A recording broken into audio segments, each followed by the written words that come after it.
Hi guys, today I'm going to be doing a breakdown of the Russian disinformation scandal, otherwise known as Russiagate 2.0. I'm going to be covering the lies, deceit, and scandal that the DOJ uncovered in yesterday's indictment. It's going to be an informative video, so please like, comment, subscribe, and share to any of your friends that you think would be interested in the details of this case. Yesterday, the DOJ unsealed an indictment detailing how the Russian government has spent $10 million trying to spread Russian disinformation and propaganda through none other than right-wing Republicans. There's been multiple people implicated in this scandal, including but not limited to, and honestly, who knows how many other people. In order to understand how we got to this point first, let me tell you a little story of a company called RT. RT, formerly known as Russia Today, is a media company that is funded and operated by the Russian government. We know this because RT's editor-in-chief publicly acknowledged, since we receive budget from the state, we must comply with the tasks given to us by the state. RT has had a pretty shady history. They've done all sorts of shady things. One clear example is during 2016 Brexit, a previous RT journalist asked his editor, what should RT's line be for this whole Brexit situation? And his editor responded with, anything that causes chaos is RT's line. So yeah, RT is basically here to create chaos and spread Russian disinformation. After Russia invaded Ukraine in February of 2022, RT was dropped by its distributors, sanctioned, and forced to cease formal operations in the United States, Canada, UK, and basically all of the European Union. In response, RT, in the words of its editor-in-chief, created an entire empire of covert projects meant to help shape Western audiences' public opinion. One of RT's covert projects was ran by none other than these two names. For the purpose of this video, we'll be referring to them by their nicknames, Katya and Lena. These are the two people listed in the indictment for violating the Foreign Agents Registration Act, otherwise known as FARA. So what is FARA exactly? FARA dictates that if you are residing in the United States as an agent of foreign principal, you have to register with the Attorney General. The types of actions that require being registered under FARA include basically political activity or dispersing money in the behest of your foreign nation. What does this do exactly? Well, by registering under FARA, you let the United States government and public audiences know basically where you're coming from. It helps just give people more information, knowing whether they should trust you or not, what your true intentions are, etc., etc. Obviously, if I know somebody's employed by the Russian government, I'm going to take certain of their claims a little bit less seriously or with a bigger grain of salt than I would have previously. That's the purpose of FARA, to just give people information that could help them make proper judgment and assessments of who they are. What did Katya and Lena do exactly to get in trouble?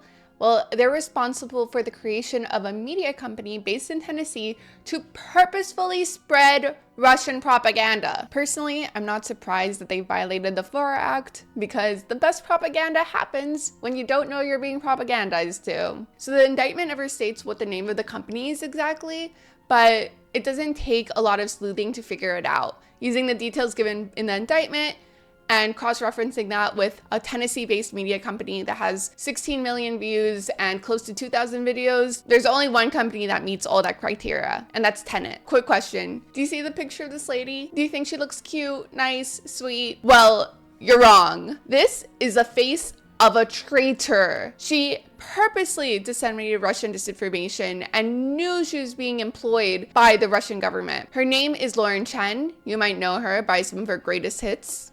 Trust me, I am no fan of the 19th Amendment myself. I think it, more so than anything else, solidified in our consciousness the idea that the political process should be one person, one vote, which is not a good system. I don't believe in democracy.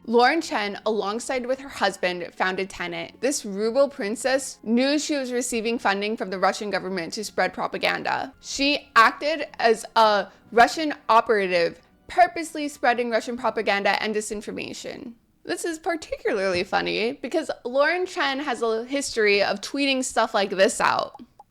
Sorry guys, I just got a phone call. I gotta pick it up. Hello?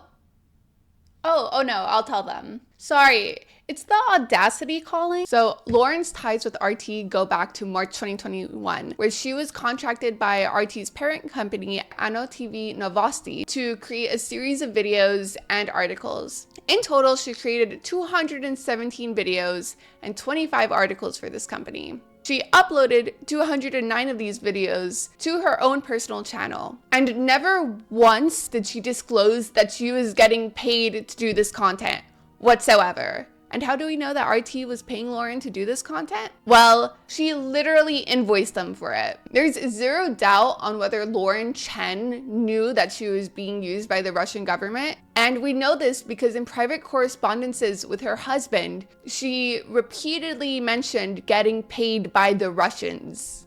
On December 2022, Lauren Chen was contacted by Edward Grigorian. She was told by Edward Grigorian that he wanted to start a new YouTube channel and that for the right face and personality, he'd be willing to pay $1 to $2 million per year. The Putin puppet show doesn't just end with Lauren Chen. She then goes on to recruit other potential commentators for this channel. In exchange for Lauren's scouting services, she was paid $8,000 a month and a percentage of whatever deal was cut with the commentators she found. On February 2023, a short list of potential commentators was made. Commentator 1 stated that it would take closer to $5 million for him to be interested in the deal. Commentator 2 stated that it would take around $100K per weekly video for it to be worth his while. Lauren Chen then told her investor that it would be really hard for the channel to become profitable and that even with sponsors and ad revenue, chances are they wouldn't be able to recoup their costs. Her investor, I wonder why, decided to go along with the deal anyways, saying that they would love to work with Commentator 1 and Commentator 2. Now, the indictment doesn't say who Commentator 1 and who Commentator 2 is, but we can again easily figure out that information by looking at the details of the indictment and who else works at Tenet. When we cross-check the information of subscribers to the personalities that we're looking at, it seems like Commentator 1 is Dave Rubin and Commentator 2 is Tim Pool. Tim Pool is particularly funny, seeing that he has a long history of saying some really sketchy pro-Russian propaganda stuff. This is psychotic. Ukraine is the enemy of this country. Ukraine is our enemy, being funded by the Democrats. I will stress this again. One of the greatest enemies of our nation right now is Ukraine. Ukraine is the greatest threat to this nation and to the world. Ukraine is the greatest threat to this nation and to the world. Greatest threat to this nation and to the world. We should rescind all funding and financing, pull out all military support, and we should apologize to Russia. Apologize to Russia. Apologize to Russia. Which I guess in hindsight makes a lot of sense. But the question still remains. Did Dave Rubin and Tim Pool knew that they were being funded by the Russian government? According to the indictment, the answer is no. They were under the impression that Edward Grigorian was the one financing the operation. They were told that Edward Grigorian was a successful financial professional who worked across Brussels and France in multinational banking. The problem is Edward Grigorian does not exist. He's a fictional character made up by the Russian government to help get commentators to join on board. Not that it took much convincing anyways, seeing that Tim Pool quickly jumped on board after having just one phone call with him. Meanwhile, Dave Rubin did push a little bit harder trying to get some background information on Edward Grigorian, asking for some sort of materials. But all it took was getting him sent a fake profile for him to be able to start agreeing to join this operation. So it's very safe to say that at least none of these people did their due diligence or even attempted to do their due diligence towards researching the guy who is literally paying them millions of dollars for their content. They didn't even bother to cross-check the information given to them through the fake profile, which brings into question, why in the hell should these people ever be trusted again? What kind of journalist doesn't do basic research regarding the man who's going to give them millions of dollars? Long story short, the final contract ended with Dave Rubin producing 4 weekly episodes for $400,000 a month, while Tim Pool sold his soul for $100,000 per video. And just to make it crystal clear, Lauren Chen knew Edward Grigorian was a fictional person. She knew that she was getting paid by the Russian government. And we know this because, again, in private correspondences with her husband, they both admitted to each other that they knew they were getting paid by the Russians. Once the commentators signed on, phase 2 of the plan began. Lauren Chen went from making $8,000 a month to $25,000 a month. In return, she became CEO of Tenet. Her company then hired a Russian marketing firm ran by none other than these two names. Katya and Lena, the two people charged in this indictment. Lena then proceeded to create 2 fake accounts, supposedly 2 people who worked under Edward Grigorian. The first one was Helena Shudra, who was in charge of coordinating with the editing team. The other one was Victoria Presti, who was in charge of operations through the investor team. Using these accounts, Lena asked content creators to share on a daily basis certain pieces of content. Russian propaganda. So to clarify, the Russian propaganda wasn't just contained into the Tenet channel. No.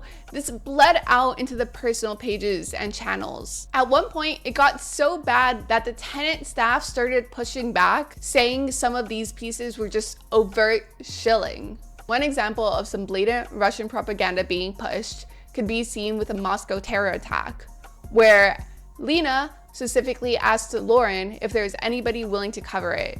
She said, "I think we can focus on the Ukraine-US angle. The mainstream media spreads fake news that ISIS claims responsibility for the attack, yet ISIS itself never made such statements. All terrorists are now detained while they were heading to the border with Ukraine, which makes it even more suspicious why they would want to go to Ukraine to hide." Lauren Chen then proceeded to ask other content creators if anybody would be interested in covering the story.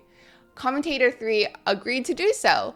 When we cross-check who covered this story at this time with these talking points, one name appears: Benny Johnson. Benny Hanna, you took the bait, baby. By June 2024, Katya and Lena were given direct access to post on Tenet.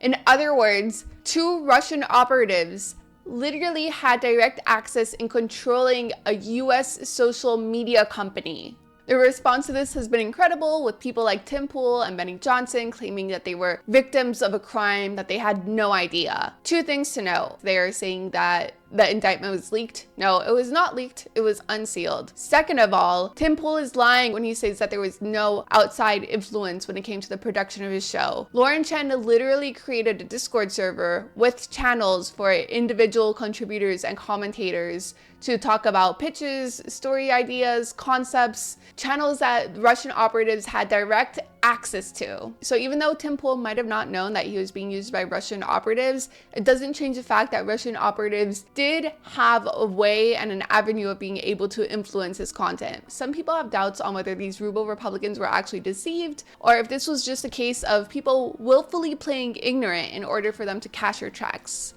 It is kind of hard to believe that you didn't do any research when it came to your $1 million investor, especially from people who are arguing that they should be taken seriously as political journalists and commentators. Personally, I don't know. What do you guys think? Let me know in the comments below.